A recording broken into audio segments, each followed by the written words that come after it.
Mason Carter walked alone through the thick Montana forest. The night was quiet except for the sounds of crickets and the soft crunch of pine needles under his boots. He liked being alone here, far from people who thought he was strange. After his time in the military as a medic, he just wanted peace. The sky above him was clear and full of stars. Mason often looked up at them and wondered what was out there. Tonight, something was different. A bright light moved across the sky too, fast for a plane. It grew bigger and brighter, then turned into a ball of fire. Mason watched as the object crashed into the forest about a mile away. The ground shook and birds flew from the trees in panic. Most people would run away from something like this, but Mason's training made him run toward it. Someone might need help. It took him 20 minutes to reach the crash site. Trees were broken and burning. In the center was something Mason had never seen before. It wasn't a plane or helicopter. The metal was smooth and shiny with strange patterns that glowed blue.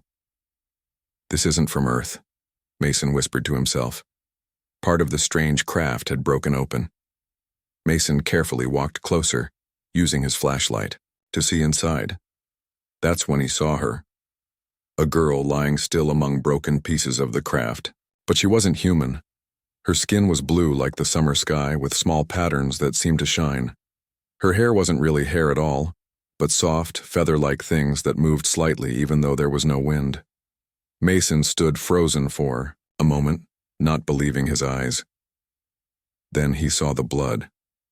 It was darker than human blood, almost purple. The alien girl was hurt badly. Without thinking, Mason climbed into the wreck. His medical training took over. He checked her breathing and pulse. Both were there but weak. "It's okay," he said, though he knew she probably couldn't understand him. "I'm going to help you." He took off his jacket and used it to stop the bleeding from a deep cut on her arm. As he worked, her eyes opened slightly. They were amazing, deep purple with small lights in them that looked like stars. She tried to move away, scared. "No, it's okay," Mason said softly. "I won't hurt you. I'm trying to help." The alien girl watched him for a moment. Then slowly, she raised her hand. Her fingers were long and thin with small webs between them. She touched Mason's forehead gently. A rush of feelings and strange images filled Mason's mind. He saw stars and planets he didn't know. He felt her fear, her pain, and then something else. Understanding. She knew he was trying to help. Connection broke as they both heard the sound of vehicles approaching. Bright lights cut through the trees. Government vehicles, Mason thought. Black SUVs with no markings. The alien girl's eyes went wide with fear. She pulled herself up clearly in pain and pressed some symbols on a panel inside the craft. A small section of the ship opened, revealing what looked like a pod. She was trying to escape. Mason helped her into the pod. He didn't know why, but he felt he had to protect her. As the vehicles got closer, the alien girl took something from around her neck. A small crystal that glowed softly. She pressed it into Mason's hand and closed his fingers around it. Then she pointed up, toward the stars. Her message was clear. "I need to go home." The pod began to close. Just before it sealed, Mason nodded. "Go," he said. "Get home safe." The alien girl's eyes locked with his one last time. Then the pod closed and shot up into the night sky. It was gone in seconds, leaving only a trail of light that quickly faded. Mason quickly hid the crystal in his pocket as the black SUVs arrived. Men in suits and others in military uniforms jumped out, pointing guns and flashlights at him. "Hands up! Don't move!" they shouted. Mason raised his hands. "I'm just a hiker," he said. "I saw something crash and came to help." For the next 6 hours, men in suits questioned Mason. They didn't believe his story about being alone in the forest. They asked if he had seen anyone or anything in the crash. Mason lied and said no, that the craft was empty when he got there. Finally, they let him go with a warning not to talk about what he had seen. "It was just a weather balloon," one agent told him. "Nothing important." But Mason knew better. That night, alone in his cabin, He took out the crystal the alien girl had given him. It looked like normal quartz, but sometimes when the room was dark, it glowed with a soft blue light. Over the next few days, government people came to Mason's cabin. They asked more questions. They tested the area with strange equipment. Some neighbors said they saw lights in the sky, but most people thought they were crazy. After a while, people started to say Mason was crazy too. There's no such thing as aliens, they would say when he tried to tell his story. After a month, the government people stopped coming. Life went back to normal for everyone except Mason. He couldn't forget those star-filled eyes or the touch that had connected their minds. He wore the crystal on a cord around his neck, hidden under his shirt. Each night, Mason would look up at the stars and wonder about the alien girl. Was she alive? Did she make it home? Would he ever know? He didn't realize that across the galaxy, she was thinking of him too, and that one day, their paths would cross again. The crystal around his neck was more than a gift. It was a promise that would change not just Mason's life, but the future of two worlds. Far away, beyond stars that humans had names for, the alien girl named Lyra woke up in a hospital room.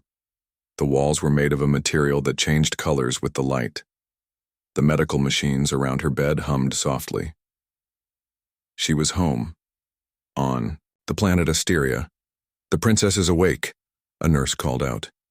Soon the room was full of people with blue skin like Lyra's. They wore long robes with many small lights that blinked like stars. An older woman pushed through the crowd. It was Queen Alara, Lyra's mother. Tears fell from her star-filled eyes. "My daughter," she said, holding Lyra's hand. "We thought we had lost you."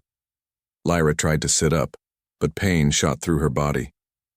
"The ship," she said. "It crashed." The Queen's face grew serious. "Yes. Your secret trip to the human world almost got you killed. The High Council is very angry." Lyra remembered the crash, the pain, and then the human. The kind man with gentle hands who had helped her when she was hurt and scared. "There was a human," Lyra said. "He saved me." The people in the room looked at each other with worry. Humans were seen as dangerous on Asteria. The High Council had strict rules against contact with Earth. "You must not speak of this human," her mother warned. "The Council believes no one saw you. It is better this way." But Lyra could not forget. The moment she had touched the human's forehead, their minds had connected. She had felt his kindness, his loneliness, and his courage. She had given him her royal crystal, the mark of the House of Nixia. No outsider had ever received such an honor. Days turned into weeks. Lyra healed slowly. When she was strong enough, she was called before the High Council. The Grand Hall was filled with the 12 oldest and wisest Asterians. They sat in a circle around Lyra, their faces stern. "Princess Lyra of House Nixia," the head counselor said, "you took an experimental ship without permission. You tried to visit Earth against our laws. What do you have to say?" Lyra stood tall. "I believe we are wrong about humans. They are not the dangerous creatures we think they are. One of them helped me when I was hurt." Whispers filled the hall. This was not what the council wanted to hear. "You will speak no more of humans," the head counselor ordered. "Your actions have brought shame to your family. You are the third daughter, far from the throne, but still a princess. You must act like one." Lyra lowered her head, but inside, she made a promise to herself. One day, she would prove that humans were worthy of friendship. Years passed. Lyra studied hard, learning everything.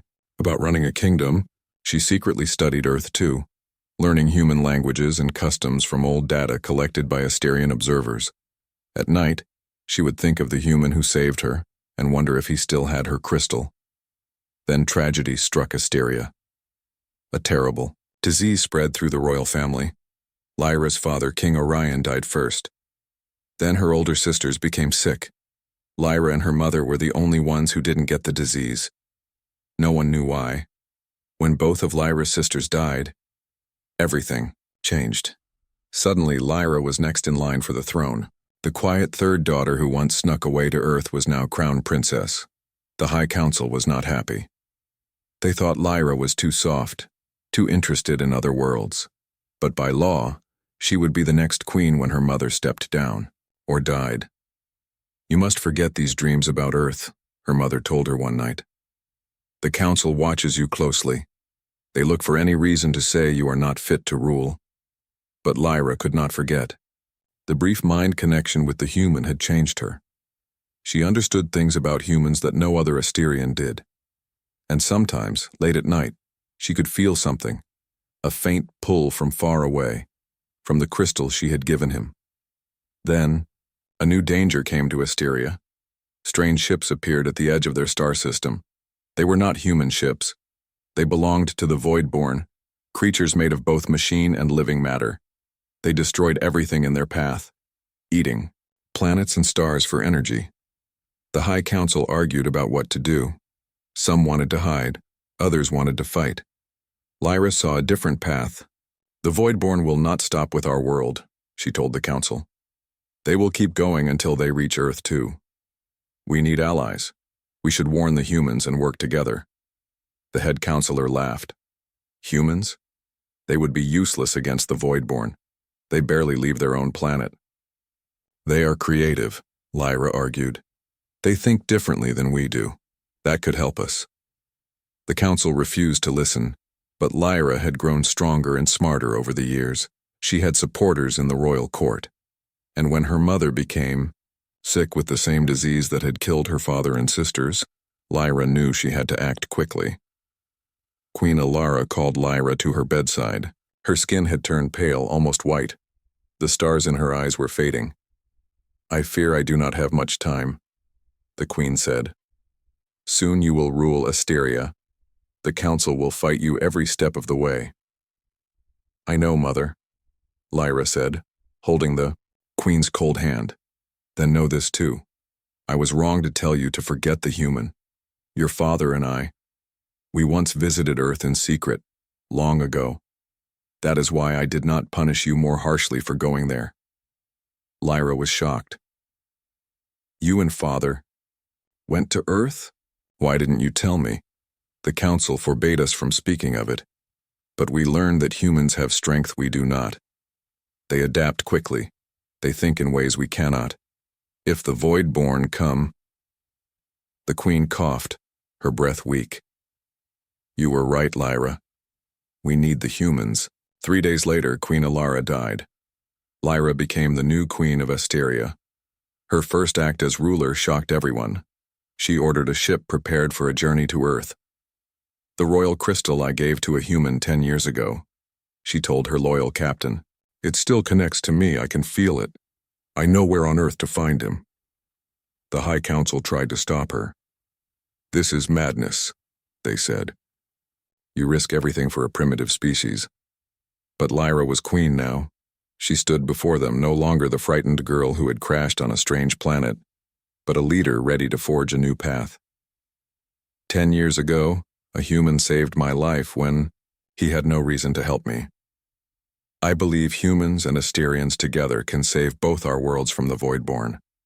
I will find this human again." And so, as the Voidborn ships crept closer to Asterian space, Queen Lyra's royal vessel set course for a small planet called Earth and a forest in Montana where a human man still wore her crystal around his neck. 10 years had passed since the night of the crash.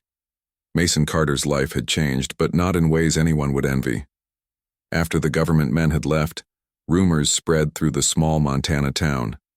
People whispered about crazy Mason who claimed he had seen an alien. Some days Mason almost believed they were right. Had he imagined the whole thing? But then he would touch the crystal hidden beneath his shirt, and he would know the truth. The alien girl had been real. Mason had tried to live a normal life at first. He had taken a job at the local hospital using his medical skills, but the whispers followed him. Patients would ask to see a different doctor. Kids would make jokes about him looking for little green men. After 2 years, Mason quit and moved deeper into the forest. He built a small cabin by a lake and started a new job as a wilderness guide. Out in nature with just trees and animals around, no one cared if he was crazy. On this night, 10 years after the crash, Mason sat by a campfire outside his cabin. The flames danced in front of him as he stared at the stars. The crystal around his neck felt unusually warm. It had been doing that more often lately, glowing with a soft blue light that it hadn't shown in years. "What are you trying to tell me?" Mason whispered, holding the crystal in his palm. That's when he noticed something strange. The animals in the forest had gone quiet. No crickets chirped, no owls hooted. The silence was complete and unnatural. Then the sky changed.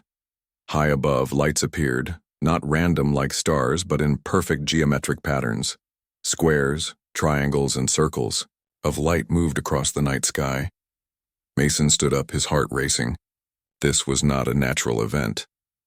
The lights grew brighter, focusing on a spot directly above the clearing in front of his cabin. Then, silently, something huge began to descend. It was a ship, far larger and more elegant than the crashed vessel from 10 years ago. It was shaped like a teardrop with smooth sides that reflected the moonlight. Mason should have been scared. He should have run.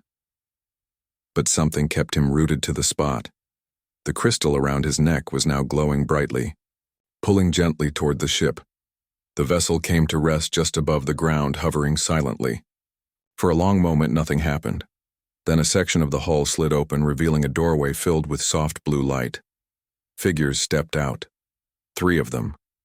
They were clearly the same species as the alien girl Mason had helped.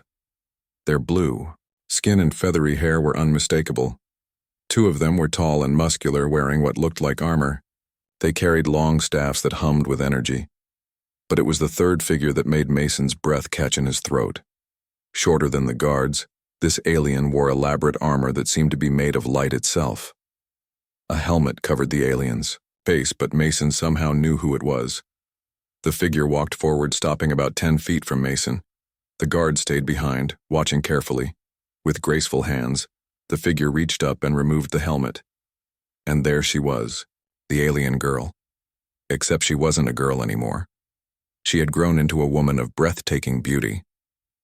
Her feathery hair was longer, with small jewels woven into it that caught the moonlight. The patterns on her blue skin were more complex now, marking her as someone important. Her eyes were the same, deep purple with stars inside them. "Hello, Mason Carter," she said in perfect English. Mason could hardly believe what he was hearing. You know my name? You can speak my language?" She smiled. "I've had 10 years to learn. My name is Lyra. I am queen of the planet Asteria." She stepped closer. "You once told me, you're safe now. I've come to return those words to you." The crystal around Mason's neck glowed brighter as Lyra came near. She looked at it with a smile. "You kept it all these years," she said. "I never take it off," Mason replied. "Sometimes I thought I had imagined you, but this was proof." Lyra nodded. "It is more than a crystal. It is a royal beacon, a symbol of House Nixia.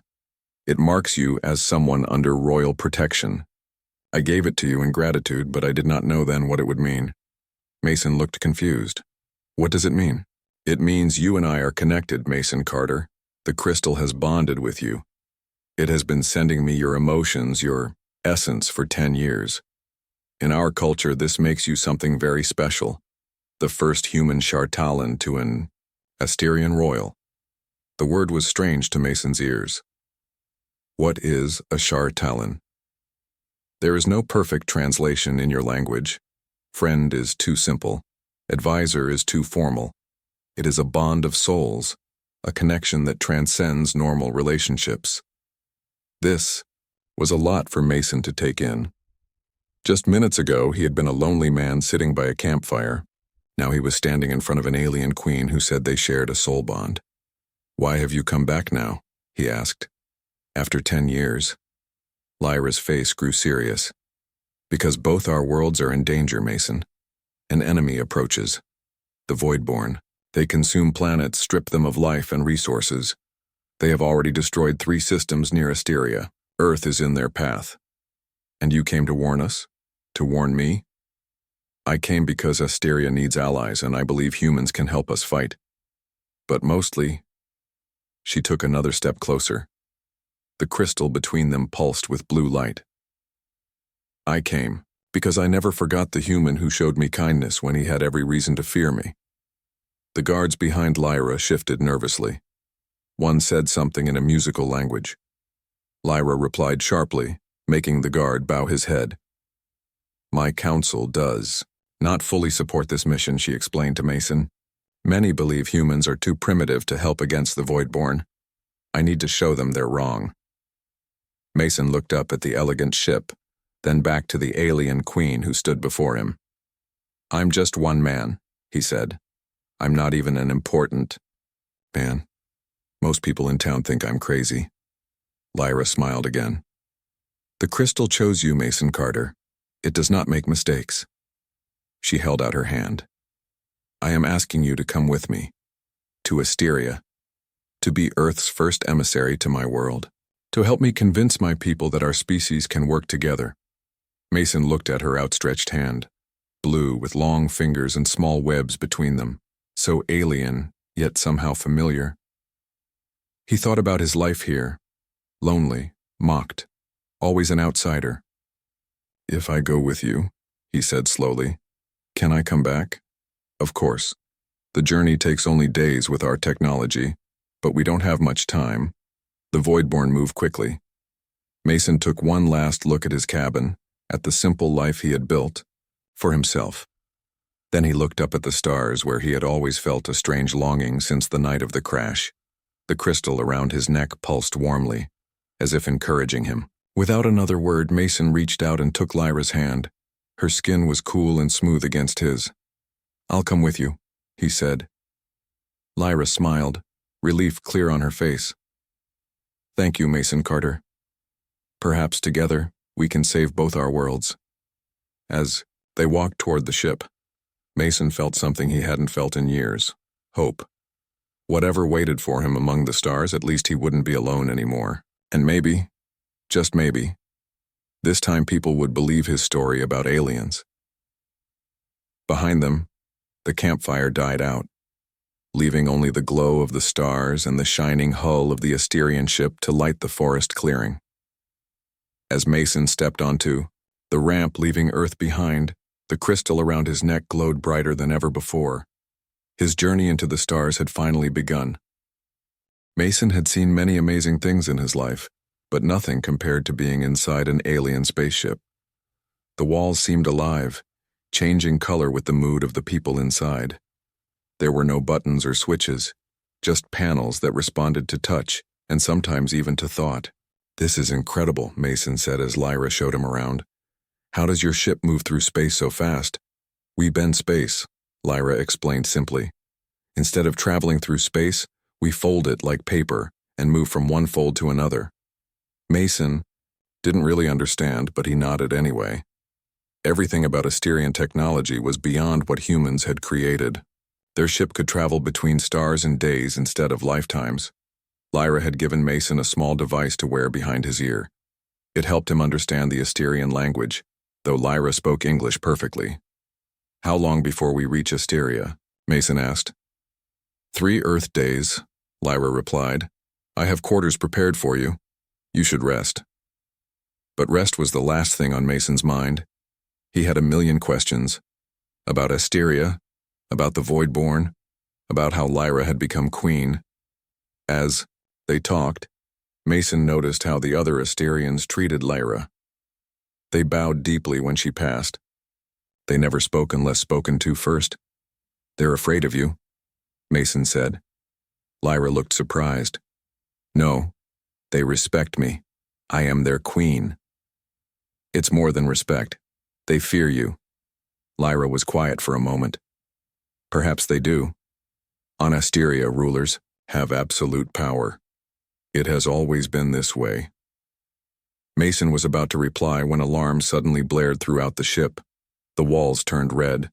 The ship shook violently, throwing both of them against a wall. What's happening? Mason shouted over the noise. Lyra's face had gone pale, making her blue skin look almost white. Voidborn, she whispered. She grabbed Mason's hand and pulled him toward the control room. Inside, Asterian crew members worked frantically at control panels. Out the main window, Mason saw something that made his blood run cold. 3 ships surrounded them, but they weren't like the elegant Asterian vessel. These looked sick, wrong somehow. They were black, with glowing red veins running across their hulls. They didn't look built so much as grown. "How did they find us?" Lyra demanded of her captain. "Unknown, Your Majesty. They shouldn't be this far from their main fleet." The ship rocked again as something hit it. "Shields at 60%, an officer called out. Lyra turned to Mason. "I'm sorry, I didn't expect to encounter them so soon. We're not a warship. We can't fight 3 void-born vessels." Mason looked at the enemy ships. His military training kicked in. "Can you show me their attack pattern?" The captain looked to Lyra, who nodded. A holographic display appeared, showing how the 3 ships moved around them. Mason studied it for a moment. "They're too coordinated," he said. "They move like they're controlled by one mind. Is that possible?" Lyra and the captain exchanged looks. "Yes," Lyra said. "The Voidborn are a hive mind. We believe they share consciousness across their fleet." "Then that's their weakness," Mason said. "Look how they keep the same distance from each other. What if we disrupt their pattern?" The captain frowned. "How?" "Can this ship make a very short space jump? Just a few miles?" "Yes, but..." "Then jump right between those 2 ships," Mason pointed. "They'll have to break formation to avoid hitting each other." The captain looked shocked. "That's incredibly dangerous. If our timing is off by even a second..." "Do it," Lyra commanded. The crew jumped to follow her order. The ship hummed as its engines powered up. Mason felt a strange twisting sensation in his stomach. Then suddenly, they were in a different position, right between 2 voidborn ships. The enemy vessels scattered, their perfect formation broken. In the confusion, the Asterian ship fired energy weapons at one of the voidborn vessels, damaging it severely. "Again," Mason called out. "Jump behind." The lead ship. This time the crew didn't hesitate. Another jump placed them directly behind the largest enemy ship. The Asterians fired all weapons, hitting the voidborn vessel's engines. The enemy ship exploded in a ball of red fire. The force of the explosion damaged the second ship. The third turned and fled.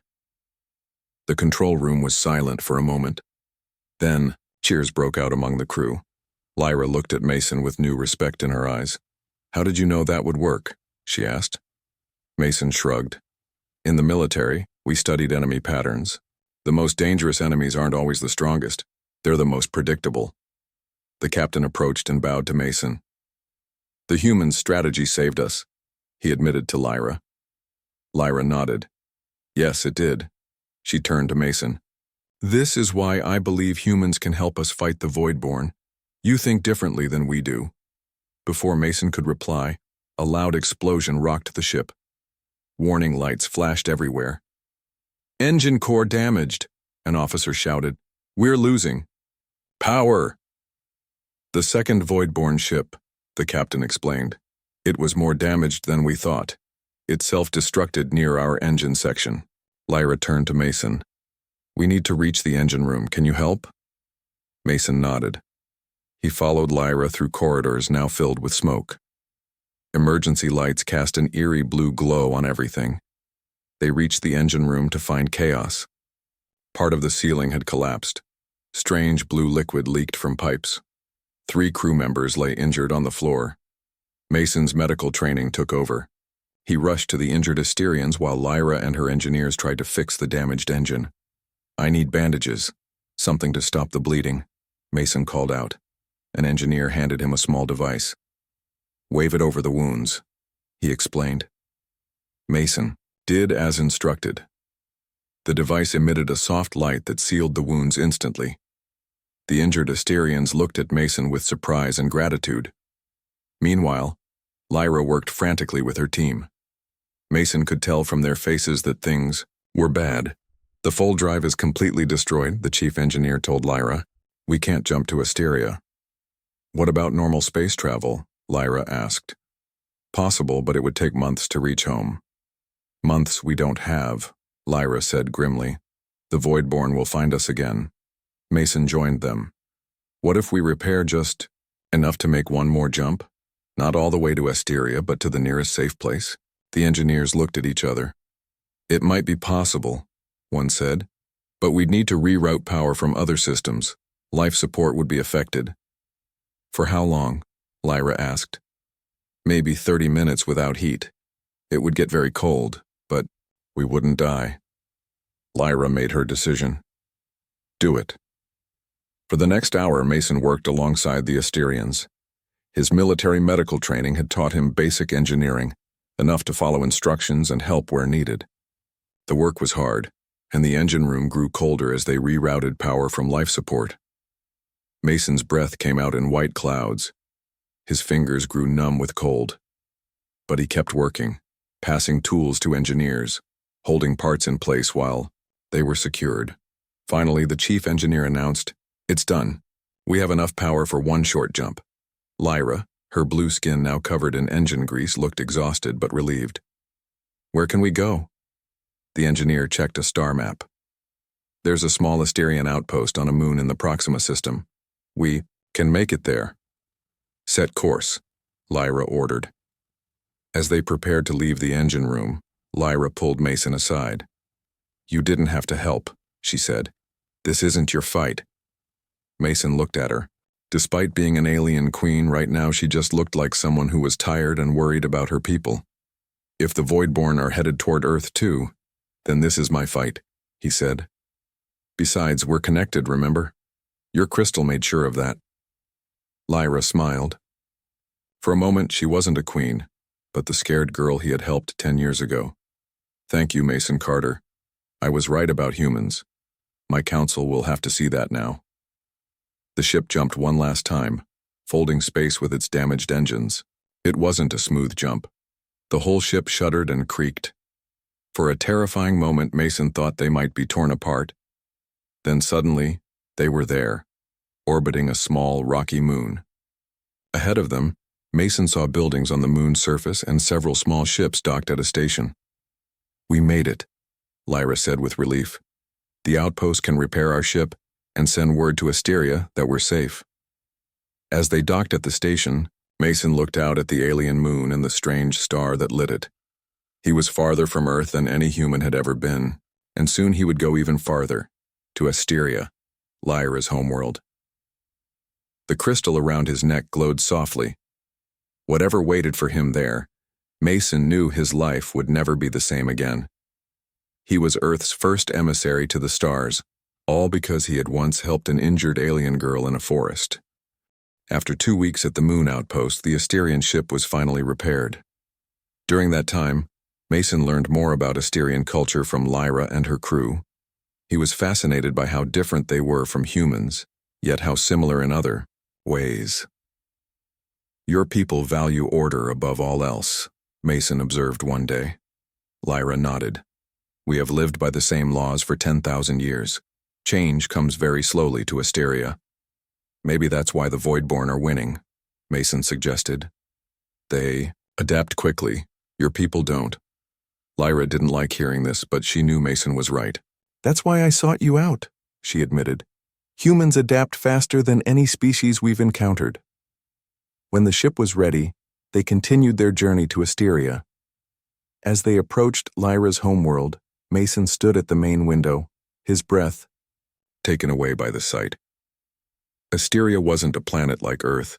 It was a ring world, a massive circle built around a small sun. The ring was made of shining metal and crystal, with oceans and forests visible on its inner surface. Giant mirrors floated in space, directing sunlight onto different parts of the ring. "It's beautiful," Mason whispered. "It took our ancestors 3,000 years to build," Lyra said proudly. 15 billion Asterians live there. As they docked at a space station above the ring, a reception committee waited for them. Mason could tell from their elaborate clothing and serious faces that these were important people. "The High Council," Lyra explained. "They rule alongside me. They won't be happy about you." She was right. When Mason stepped off the ship behind, Lyra, the council member, stared at him with open suspicion and disgust. Your Majesty, one elderly Asterian said, you bring a human to our sacred home? This is against all tradition. Counselor Zex, Lyra replied coldly. This human helped save our ship from void-born attackers. His tactical knowledge proved superior to our own. The council members murmured among themselves. Another spoke up. Even if that's true, the human cannot be allowed into the royal city. Our laws forbid it. Lyra's eyes flashed with anger. I am your queen. I say he can enter. For a moment, tension filled the air. Then Lyra reached out and took Mason's hand. The crystal around his neck glowed brightly, visible to everyone. This human wears the royal crystal of House Nixia, she announced. It has bonded with him. By our oldest laws, that makes him Shartalan to the throne. Will you deny 10,000 years of tradition, counselors? The council was stunned into silence. Finally, Counselor Zex bowed stiffly. As you wish, Your Majesty. But the council will discuss this further. On the journey down to the ring world's surface, Mason asked, what exactly does being this Shartalan thing mean? They seemed scared when you mentioned it. Lyra looked uncomfortable. It's a very old position in our culture. A Shartalan is bonded to royalty. They become an advisor, protector, and companion. The bond is considered sacred and unbreakable. And this happened because I wore your crystal for 10 years?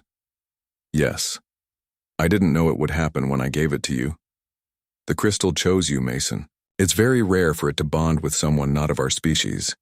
Mason thought about this as their shuttle landed in a magnificent city of crystal towers and floating gardens. Crowds of blue-skinned Asterians watched from a distance as Mason followed Lyra to the royal palace, a structure so tall it seemed to touch the artificial sky of the ring world. For the next few days, Mason was given quarters in the palace and treated like an honored guest. But he could feel the tension. Servants whispered when he passed. Guards watched him constantly.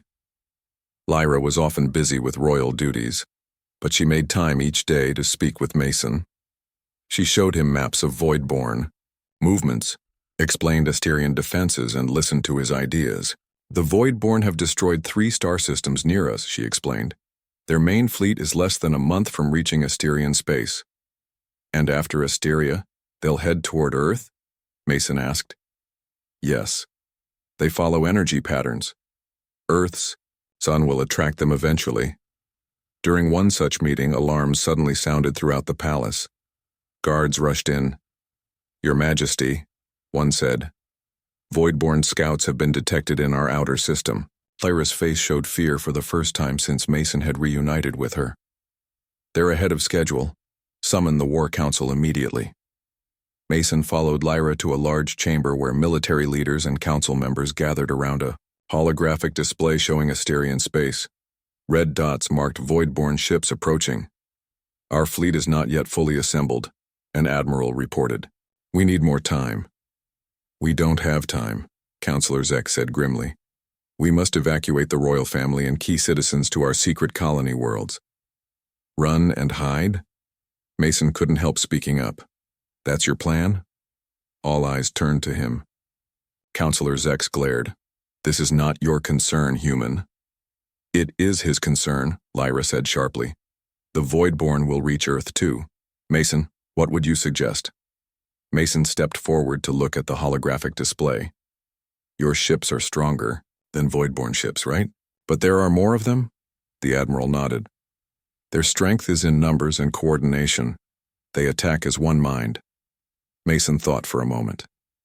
Then we need to disrupt that mind.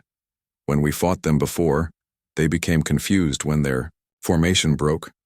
How do we break the formation of hundreds of ships? Someone asked. With a virus, Mason said. Not a biological one. A computer virus. Something that interferes with their communication. The room fell silent. Finally, a young Asterian scientist spoke up. It might be possible. The Voidborn use quantum signals to communicate. If we could disrupt those signals, it would be like cutting off parts of their brain from each other, Mason finished. The council argued for hours. Many thought Mason's idea was too risky. Others saw no alternative. Finally, Lyra made the decision. "We will try the humans' plan," she declared. "Begin work immediately." For the next 3 days, Mason worked with Asterian scientists to develop the virus. His knowledge of Earth computers was primitive compared to Asterian technology, but his different way of thinking helped the scientists see new approaches. The crystal around his neck glowed constantly now, almost pulsing with energy. Sometimes Mason felt strange thoughts and feelings that weren't his own, glimpses of Lyra's mind, her fears and hopes. On the 4th day, as they were finalizing the virus, an explosion rocked the palace. Mason and the scientists rushed to the windows to see attack ships in the sky. Not Voidborn, but Asterian. "What's happening?" Mason asked. "Rebels," one scientist said fearfully. "Some believe the Queen is betraying our people by working with a human." Guards burst into the lab. "We must get you to safety," they told Mason. "The rebels are targeting you specifically." As they rushed through palace corridors, Mason heard more explosions. "Where's Lyra? I mean the Queen." "In the Central Command Center," a guard replied. "Take me there," Mason insisted. "But our orders, now." Mason's voice left no room for argument. The crystal at his neck flared brightly, and the guards found themselves unable to refuse. They reached the command center to find chaos. Reports came in from all over the ring world of rebel attacks. In the center of it all stood Lyra, calmly, giving orders. When she saw Mason, relief washed over her face. "You're safe." "What's happening?" "Counselor Zex led a coup. He claims I've betrayed our people by bringing a human to Asteria and following your plan instead of evacuating." As they spoke, the main screen showed a massive Voidborn fleet approaching. Asteria, much larger than anyone had expected. "The virus isn't ready yet," Mason said, "and half our fleet now fights itself instead of the enemy," Lyra added grimly. At that moment, the doors burst open. Counselor Zex entered with armed guards. "Arrest the Queen and the human," he ordered. Lyra's loyal guards moved to protect them, but they were outnumbered. A firefight broke out in the command center. Mason pulled Lyra behind a control panel as energy weapons fired overhead. "This is madness," Mason said. "The Voidborn will destroy everyone if we keep fighting each other." Lyra looked at him with sadness. "I'm sorry I brought you into this, Mason. I thought we could save both our worlds." As the fighting continued, Mason noticed something strange. The crystal around his neck was glowing brighter than ever, almost painfully hot against his skin. Without thinking, he took it off and held it in his hand. The moment he did, a beam of blue light shot from the crystal, hitting the main screen. Suddenly, Mason could see the Voidborn fleet clearly, not just images on a screen, but as if he were there among them. He could feel their hive mind, their shared consciousness. "Mason?" Lyra's voice seemed far away. Mason didn't respond. He was focused on the Voidborn mind. Using the crystal somehow, he pushed his own thoughts into their network. Not a complex virus, but a simple human emotion. Doubt. The effect was immediate. The Voidborn fleet, approaching in perfect formation, began to break apart. Ship crashed into ship as their coordinated movements failed. In the command center, everyone stopped fighting to watch the screen in amazement. The mighty Voidborn fleet was in disarray, ships drifting or attacking each other. Mason collapsed, the crystal falling from his hand. Lyra caught him before he hit the floor. "What did you do?" she asked in wonder. "I don't know," Mason said weakly. "The crystal, it let me reach their minds somehow. I made them question each other.